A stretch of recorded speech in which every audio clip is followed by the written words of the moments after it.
सास बहू से, आज से तुम मुझे अम्मी और अपने ससुर को अब्बू कहना। बहू समझ गई। शाम को इसका शौहर घर आया तो बोली, माँ भैया घर आ गए हैं। औरत, भाई सही रेट लगाओ, हम हमेशा यहीं से सामान लेते हैं। दुकानदार, खुदा का खौफ करो बाजी, कल ही तो दुकान खोली है।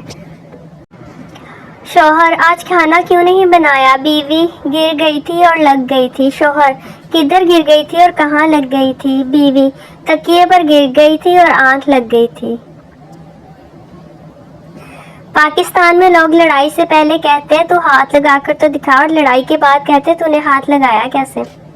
शौहर, तुम्हारी अम्मी की मजाक करने की आदत नहीं गई। बीवी, क्या कह दिया अम्मी ने? शौहर, आज मुझसे पूछ रही थी कि मेरी बेटी से शादी करके खुश तो होना। नजूमी औरत का हाथ देखते हुए, तुम्हारा शौहर कत्ल हो जाएगा। औरत, वो तो मुझे पता है, तुम ये बताओ मैं पकड़ी तो नहीं जाऊंगी? चैनल को सब्सक्राइब करें। गम मिटाने का सबसे आसान तरीका, पेंसिल से गम लिखकर रबड़ से मिटा दो। वीडियो को लाइक ज़रूर कीजिएगा। गांव के बूढ़े पूरा दिन आग से नहीं हटेंगे और पूछने पर बताएंगे कि ये ठंड तो कुछ भी नहीं जो पहले पड़ती थी।